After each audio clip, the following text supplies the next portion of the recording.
Indria seperti bisanya memakai gamis syari tak lupa dengan cadarnya. Dia menatap dirinya di cermin, sungguh anugerah Allah memberikan kecantikan yang melebihi perempuan lain. Ya, Indria memiliki darah Mesir dari ibunya. Kecantikan yang dia miliki juga darinya. Mata indah, hidung mancung dan bibir serta dagu yang seksi. Hanya saja tubuhnya itu tidak terlalu tinggi, sekitar 165 cm dan untuk ukuran perempuan Indonesia sudah lumayan. Akan tetapi sejak kecil dirinya sudah mendapat pendidikan yang ketat dari kedua orang tuanya, makanya Indria tidaklah sombong hanya karena cantik. Baginya berlian walau ditutupi, orang yang tepat dan baik pasti bisa tembus pandang melihat kilaunya. Setelah naik motor matiknya, sampailah dia di sebuah perumahan yang cukup luas milik Firman.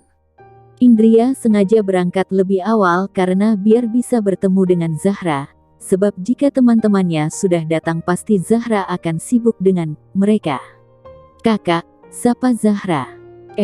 Kan sudah kakak bilang kalau bertemu itu mengucapkan Assalamualaikum," ujar Indria tertawa lirih. "Oh iya, lupa.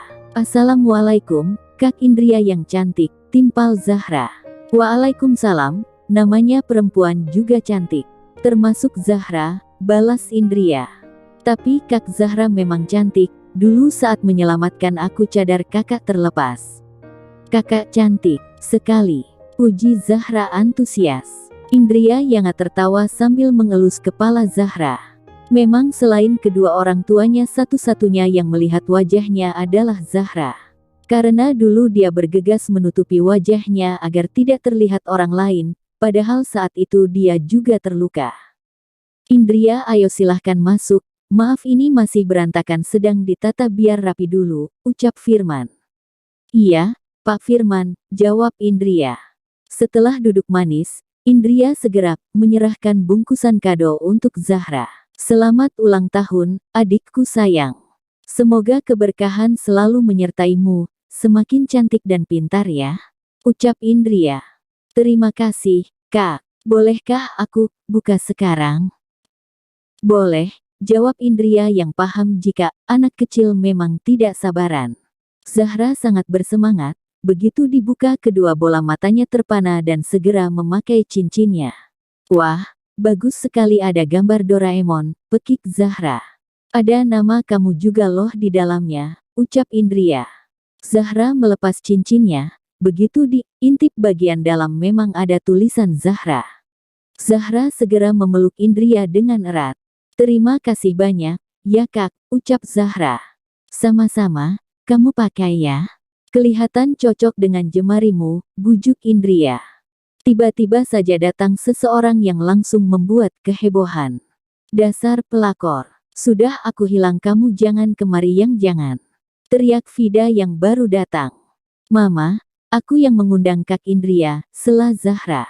"Kamu anak kecil tidak tahu apa-apa. Indria itu bukan perempuan baik, hanya pura-pura baik untuk mendekati papa kamu," bentak Vida.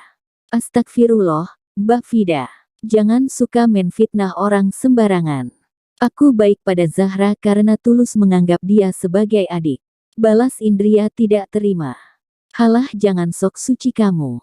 Kalau bukan karena kamu, saat ini keluargaku bisa utuh," bentak Vida. "Vida, kalau kamu datang kemari hanya untuk membuat keributan sebaiknya kamu pergi.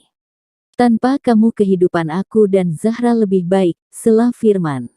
"Kamu dengar baik-baik ya. Dulu kita berdua cerai sebelum aku kenal Indria. Dan perceraian kamu karena kamu sendiri yang meminta.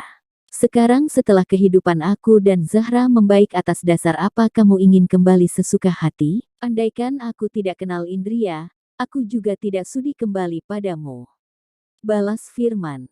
"Aku kesini ingin mengambil Zahra, dia juga anakku," sela Vida. "Tidak bisa. Dulu kamu yang meninggalkannya. Saat dia sakit, saat dia menangis memanggil namamu, kamu kemana? Hanya karena aku bangkrut kamu memilih pergi dengan lelaki lain," bentak Firman langsung menggendong Zahra. Zahra mulai menangis. Pertengkaran antara kedua orang tua memang yang akan paling terluka adalah anak. "Sudah, jangan berkelahi lagi. Kasihan Zahra, Hari ini adalah hari baiknya. Aku akan berhenti membuat keributan jika kamu pergi. Sergah Vida pada Indria. Baik, kalau begitu aku pamitan dulu. Assalamualaikum, ucap Indria mengalah. Kak Indria, aku tidak mau mama. Aku mau Kak Indria, teriak Zahra menangis. Vida, lihatlah. Bahkan anak kecil saja bisa tahu siapa yang benar-benar baik, sindir Firman. Indria ingin melangkah pergi, tetapi melihat Zahra yang merengek terus memanggil namanya, dia tidak tega juga. Sebentar lagi aku menikah. Mungkin setelah itu aku tidak akan bisa bebas bertemu dengan Zahra lagi, batin Indria. Tanpa mempedulikan tatapan Vida, Indria bertahan di rumah Firman. Dasar tidak tahu malu, gumam Vida. Indria mengelus dada, pantas saja Firman tidak tahan dengan Vida karena sikapnya yang begitu arogan. Vida, aku minta kamu hargai putri kamu. Jika tidak bisa menjaga sikap sebaiknya kamu pergi. Sela Firman tegas. Iya, Mas, jawab Vida terpaksa patuh. Kemudian satu persatu teman Zahra mulai berdatangan, acara berjalan dengan meriah dan ketika Zahra memotong kue siapa sangka orang pertama yang disuapi adalah Firman. Kemudian Indria baru yang terakhir adalah Vida. Hal itu membuat Vida menjadi kesal dan iri. Tetapi Firman sudah melototi duluan, mewanti agar Vida tidak membuat ulah yang bisa mempermalukan putri mereka. Setelah acara selesai, Indria berpamitan pulang. Kak Indria tidak mau menemani aku membuka kado? Pinta Zahra. Maaf, Zahra. Kakak harus segera pulang, nanti malam saja kakak telpon kamu bisa cerita mendapat hadiah apa saja, tolak Indri. Zahra, kan di sini ada mama. Masa kamu tidak merindukan mama? Sela Vida. Ma, aku tidak mau bersama mama, tolak Zahra polos. Sayang, Kak Indria masih banyak kerjaan. Kalau begitu biar ditemani papa saja ya. Bujuk Firman. Baiklah, kalau begitu kakak hati-hati ya. Ujar Zahra menatap Indria. Iya, assalamualaikum, ucap Indria pada mereka semua. Waalaikumsalam. Indria hanya mendengar jawaban dari Firman dan Zahra saja, tetapi dia tidak peduli sebab Vida memang membencinya. Tidak lama setelah itu Vida menyusulnya. Indria, sudah aku peringatkan berkali-kali tapi kamu masih tidak mendengar. Jauhi Firman dan Zahra, jangan main-main denganku ya. Ancam Vida. Mbak Vida, sebentar lagi aku ini akan menikah dengan lelaki lain. Jadi jangan salah paham jika aku ini ingin mendekati Pak Firman. Kami ini hanya sebatas teman, jelas Indria lelah dituduh terus. Halah alasan, lagian siapa yang mau menikahi wanita sepertimu? Kamu memakai cadar karena jelek dan takut orang-orang mengejek kamu kan? Sindir Vida. Terserah Mbak Vida mau percaya atau tidak. Yang penting aku sudah menjelaskan jika aku sama sekali tidak ada niatan untuk mendekati Pak Firman. Assalamualaikum, balas Indria meraih helmnya dan berlalu pergi.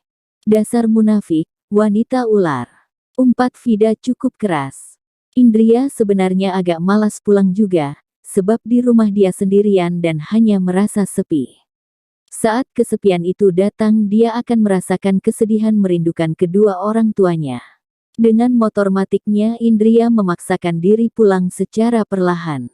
Aku seperti sendirian di dunia ini, menikah pun juga bukan dengan lelaki yang aku cintai, batin Indria. Tiba-tiba dia membayangkan, jika saja dia menikah dengan Firman pasti akan menjadi keluarga yang bahagia. Karena walau Zahra bukan anaknya tetapi dia sangat menyayanginya. Tin. Indria terkejut. Dia tidak sadar jika lampu merah sudah berganti menjadi lampu hijau karena melamun. Astagfirullah, lindungi hamba dari tipu daya dan pikiran yang bisa merusak iman hamba ya Rab, gumam Indria segera istighfar. Tetapi tiba-tiba saja ada sesuatu dorongan keras dari belakang yang menabrak motornya. Seketika dia kehilangan keseimbangan dan terjatuh. Bruah. Astagfirullah. Indria merasa sakit di bagian kaki dan kepala sebelah kanan. Orang-orang sekitar mulai berdatangan menolong dirinya sedangkan orang yang tadi menabrak justru kabur. Bah, kamu tidak apa-apa? Tanya seseorang. Kaki sakit, jawab Indria tidak bisa berdiri. Indria mulai pusing, dia bisa mendengar suara bisingnya orang-orang sekitar. Ada yang berteriak mengejar yang tadi sudah menabrak. Ada juga seseorang yang mencoba menghentikan mobil untuk membawa dirinya ke rumah sakit. Samar-samar Indria melihat sosok Yongki yang baru turun dari mobil. Sesaat setelah itu dia pingsan.